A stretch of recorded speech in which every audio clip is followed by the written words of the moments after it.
देखिए ये आपका अभ्यास प्रश्न पत्र 2023 और सेट कौन सा है? ए। क्लास कौन से क्लास है आपका? 10th और विषय है सामाजिक विज्ञान। ठीक है, पूर्णांक आपका 75 का रहेगा और समय आपका 3 घंटे रहेगा। अब इसमें कुछ निर्देश हैं, ठीक है, इनको आपको परीक्षा प्रश्न पत्र हल करने से पहले इनको ध्यान से पढ़ना है। बस 2 या 3 मिनट लगेंगे बस इसमें पढ़ने में। पहला निर्देश है सभी प्रश्न अनिवार्य है, यानी सभी प्रश्न आपको करना है। दूसरा है प्रश्न क्रमांक 1 से 5 तक वस्तुनिष्ठ प्रश्न है। 1 से 5 तक कितने प्रश्न हैं अपने? वस्तुनिष्ठ प्रश्न है, जिनके लिए 1 × 30 अंक निर्धारित हैं। अगला निर्देश है प्रश्न क्रमांक 6 से लेकर 23 तक प्रत्येक में आंतरिक विकल्प दिए गए। ठीक है, आंतरिक विकल्प हैं, उनके अंक उनके सम्मुख दिए गए। 2 नंबर का कौन सा प्रश्न है, 3 का कितना है, 4 का कौन सा है, 1 नंबर की कौन सी क्वेश्चन है। अगला निर्देश है प्रश्न क्रमांक 6 से लेकर 17 तक प्रत्येक प्रश्न 2 अंक का है, यानी 6 से लेकर आपका क्वेश्चन नंबर 17 तक सभी प्रश्न कितने हैं? 2-2 नंबर के हैं। इनमें से आपको एक ही प्रश्न हल करना है। ठीक है, परीक्षा में अथवा वाला करेंगे या ऊपर वाला करेंगे। ठीक है, ऊपर वाला करेंगे तो अथवा वाला, नीचे वाला नहीं करेंगे, और अथवा वाला करेंगे तो ऊपर वाला नहीं करेंगे। तो पहले ये देख लो 2 क्वेश्चनों में से हमें सही क्वेश्चन कौन सा याद है उसी को करना है। उत्तर लिखने की शब्द सीमा कितनी है? 30 शब्द है, यानी कितने शब्दों में लिखना है? 30 शब्दों में, 30 से ज़्यादा नहीं लिखना है। शब्द क्या होते हैं? देखिए इसमें शब्दों को कैसे अपन पहचानेंगे कि शब्द क्या होते हैं। देखिए इसमें एक सेंटेंस लिखा है सभी प्रश्न अनिवार्य हैं। ठीक है, एक वाक्य है। अब इसमें एक शब्द तो ये हो गया सभी, एक हो गया प्रश्न, एक हो गया अनिवार्य और एक हो गया है। तो कितने शब्द है इसमें? 4 शब्द हैं। समझ गया आगे? 4 शब्दों से एक वाक्य बना है। तो इसको अपन ने 6 से लेकर 17 तक प्रश्नों के उत्तर अपन ने 30 शब्द से ज़्यादा नहीं देना है। 20 हो जाए, 25 हो जाए, ठीक है, 1 लाइन का हो जाए या 2 लाइन का हो जाए, 2.5 लाइन का, बस ज़्यादा से ज़्यादा। ठीक है, अगला क्या था तुम्हारा? प्रश्न क्रमांक 18 से 20 तक प्रत्येक प्रश्न 3 अंक का है, यानी 3 नंबर के तुम्हारे कितने प्रश्न होना है? 3। 2 नंबर के तुम्हारे कितने क्वेश्चन होना है? 12 दूनी 24 नंबर। 3 नंबर के तुम्हारे कितने क्वेश्चन होंगे? 3। ठीक है, और इसकी शब्द सीमा क्या लिखने की? 75 शब्दों में लिख सकते हो इसको, 3 नंबर वाले प्रश्न को। अगला निर्देश है तुम्हारा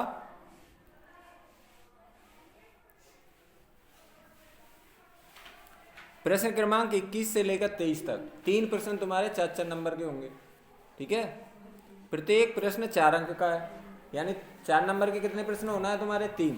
ठीक है, उत्तर लिखने की शब्द सीमा कितनी है? 120 शब्द। अब प्रश्न 7वां है प्रश्न क्रमांक 23 लिए 23 के लिए प्रदत्त मानचित्र। मानचित्र माने क्या होता है? भारत का मैप दिया है तुम्हारे पेपर में।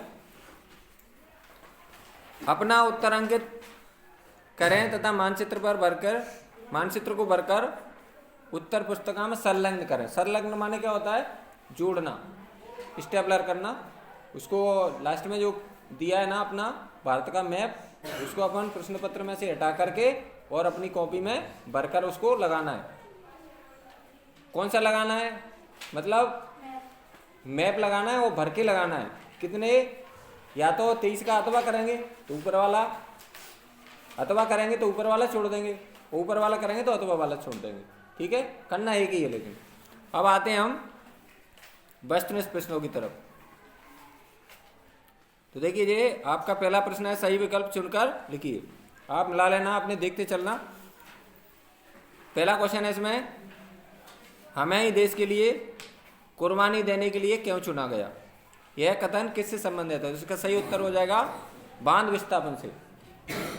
ठीक है, दूसरा क्वेश्चन है, निम्नलिखित में से कौन सा देश वियना कांग्रेस में शामिल नहीं हुआ? तो इसका सही उत्तर क्या हो जाएगा? स्विट्जरलैंड हो जाएगा। ऑप्शन कौन सा हो जाएगा? ऑप्शन दा हो जाएगा। अगला क्वेश्चन है, गिरमिटिया, गिरमिट लगा है ना, गिरमिटिया है, गिरमिटिया से तात्पर्य है, तो इसका है गिरमिटिया से एग्रीमेंट। ठीक है, इसका ऑप्शन कौन सा हो जाएगा? ऑप्शन आ हो जाएगा इसका। सही उत्तर। गिरमिटिया किसको कहते थे? अनुबंधित मजदूरों को कहा करते थे। ठीक है। अगला क्वेश्चन है, श्रीलंका की राजधानी है तो क्या है? कोलंबो। अभी वर्तमान में जो राजधानी है श्रीलंका का पुराना नाम क्या था? सीलोन था, लेकिन अब उसकी राजधानी कहाँ है? कोलंबो में। आगे क्वेश्चन है अगला,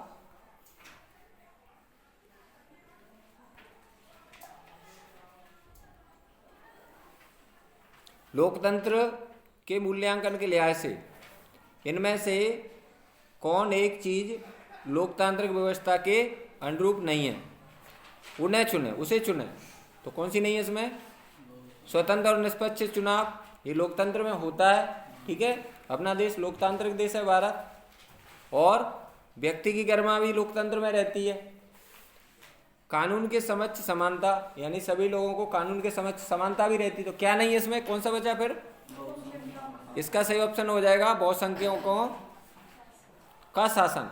इसका सही आंसर हो जाएगा। ठीक है। कौन सा हो जाएगा इसका सही आंसर? बहुसंख्यकों का शासन।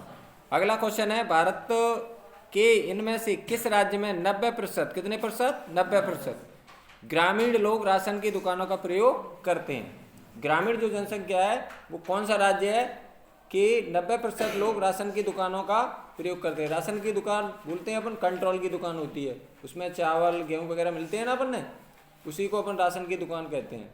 तो उसमें कौन सा राज्य है वो?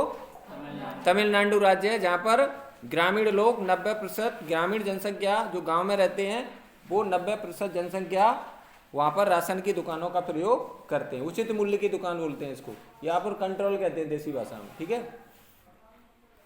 अब इसमें अगला क्वेश्चन है तुम्हारा, रिक्त स्थानों की पूर्ति कीजिए। Question number 2। ठीक है।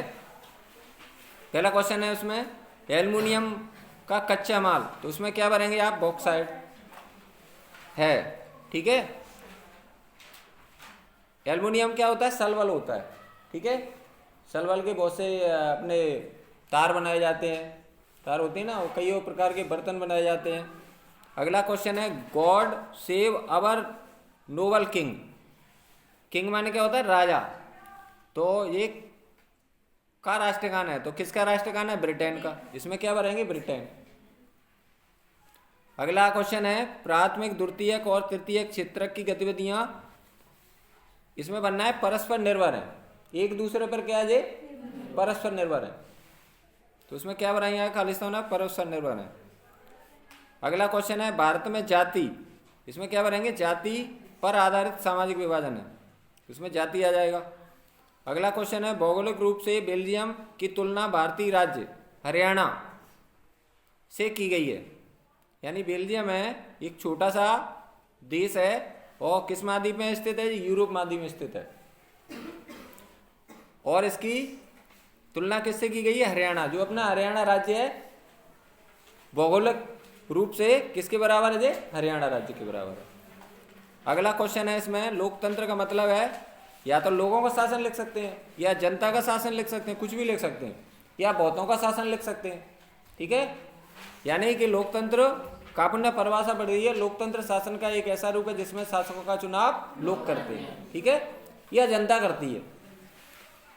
तो ये लिख लिया सबने।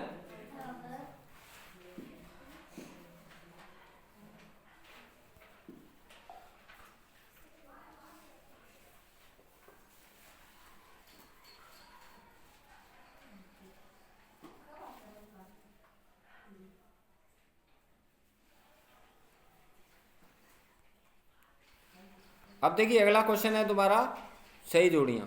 ठीक है। सही जोड़ी बनाइए। सही जोड़े को क्या है? आपको आमने सामने लिखना है। ठीक है। सूची एक तरफ दिया है, सूची आ, दूसरी तरफ क्या दिया? सूची बा दिया है। ठीक है। तो इसको आमने सामने लिखना है। पहले का, विश्व का सबसे बड़ा उद्योग कौन सा उद्योग है? कपड़ा उद्योग। तो इसका आंसर क्या हो जाएगा? ये वाला हो जाएगा। यानी विश्व का माने कि पूरी दुनिया का सबसे बड़ा उद्योग कौन सा है? कपड़ा उद्योग है। तो यहाँ पर ये नंबर 1 का उत्तर हो जाएगा। इसको क्या करेंगे? डैश करके क्या लिख देंगे? इसके आगे, इसके आगे लिख देंगे फा नंबर डाल देंगे, उसके आगे लिख देंगे कपड़ा उद्योग। ठीक है। एक का आंसर क्लियर। अगला है बेंगलुरु। दूसरा क्या है इसमें? बेंगलुरु। इसका सही उत्तर हो जाएगा सॉफ्टवेयर पार्क। दूसरे का आंसर ये हो जाएगा सॉफ्टवेयर पार्क। अगला है गोलमेज सम्मेलन, उसका आंसर हो जाएगा लंदन, ये तीसरे का आंसर हो जाएगा। फिर अगला है मानव विकास रिपोर्ट, तो इसका आंसर हो जाएगा यूएनडीपी, ये वाला चौथे का आंसर हो जाएगा। फिर अगला है वाणिज्य, तो इसका आंसर हो जाएगा राज्य सूची हो जाएगा। ठीक है, अगला क्वेश्चन है प्राकृतिक पत्तन, तो इसका आंसर हो जाएगा मुंबई। तो ये आंसर हो जाएंगे इसके। ठीक है, पहले का आंसर हो जाएगा कपड़ा, दूसरे का हो जाएगा सॉफ्टवेयर पार्क, तीसरे का आंसर लंदन हो जाएगा, चौथे का आंसर हो जाएगा यूएनडीपी, और पांचवे का आंसर हो जाएगा राज्य सूची, और छठवें का आंसर हो जाएगा मुंबई।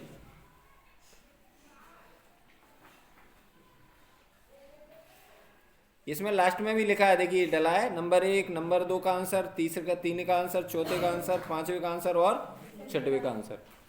ठीक है, अब आगे आते हैं अपना क्या, एक शब्द एक वाक्य में उत्तर है। ठीक है, एक शब्द एक वाक्य में उत्तर लिखिए। तो इसमें पहला क्वेश्चन है तुम्हारा, भारत की पहली रेल मुंबई से थाने के बीच चली, इसने कितनी दूरी तय की? तो इसने की 34 किलोमीटर। कहाँ चली थी भारत की पहली रेलगाड़ी? मुंबई और थाने के बीच 1853 में चली थी। और कितनी तारीख को चली थी? 16 अप्रैल, ये भी पता होना चाहिए अपने। 16 अप्रैल 1853 को मुंबई और थाने के बीच में उसने केवल 34 किलोमीटर की दूरी तय की थी। कब चली थी? 16 अप्रैल 1853। कितने किलोमीटर चली थी? 34। और कहाँ से कहाँ तक चली थी? मुंबई और थाने के बीच। दूसरा है, महात्मा गांधी ने अपना आध्यात्मिक उत्तराधिकारी किसे घोषित किया? तो इसका सही आंसर हो जाएगा आचार्य विनोबा भावे। अगला क्वेश्चन है, एक लैगून मुहाने पर स्थित प्राकृतिक पोताश्रय का नाम लिखिए। तो इसका आंसर हो जाएगा कोचीपत्तन। अगला क्वेश्चन है, धर्म और राजनीति को अलग नहीं किया जा सकता, यह किसने कहा है? महात्मा गांधी ने कहा है। अगला क्वेश्चन है इसमें, विमुद्रीकरण किसे कहते हैं?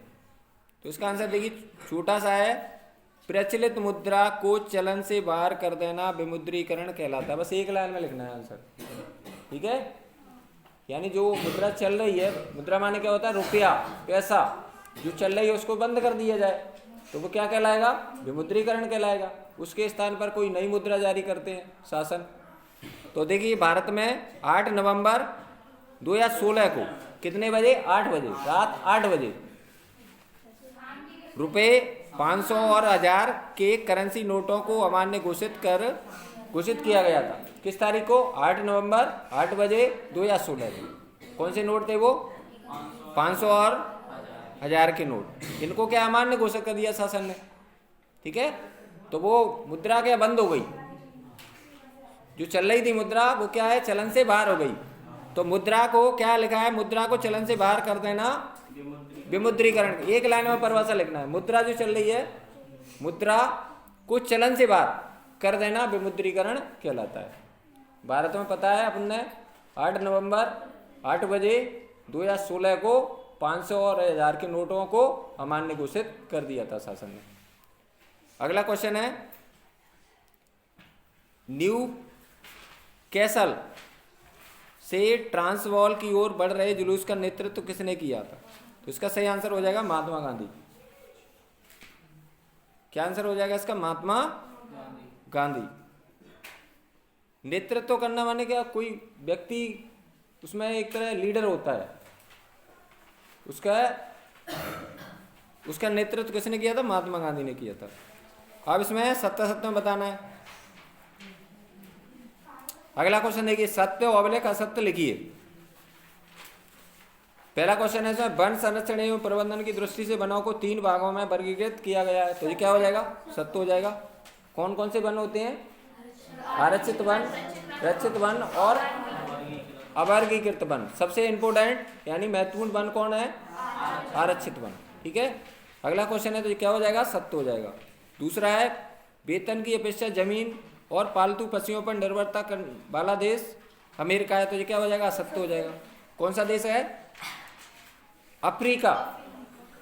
वहाँ पर एक क्या नाम है, तुम्हें ध्यान हो, रिंडरपेस्ट बीमारी फैली थी 1890 के दशक में। ठीक है, तो किस पे पूछ रहा है? पशुओं पर, पालतू पशुओं पर और जमीन पर निर्भरता वाला देश कौन सा है? अपना अफ्रीका है। लेकिन यहाँ पर क्या दिया है? अमेरिका दिया है, तो ये क्या हो जाएगा? असत्य हो जाएगा।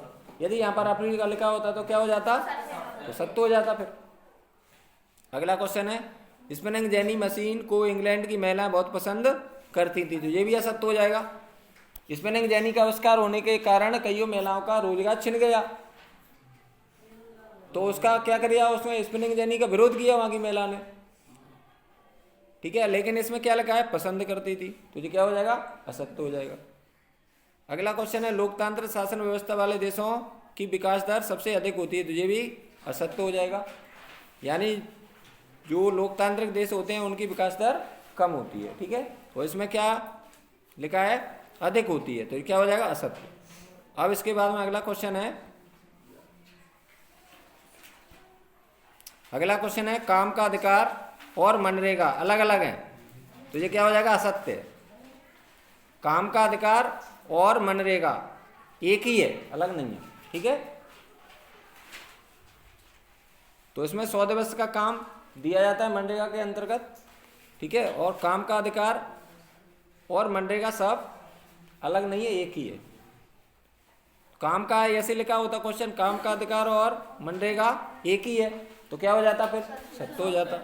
अगला क्वेश्चन है, आयात पर कर। कर माने क्या होता है? टैक्स।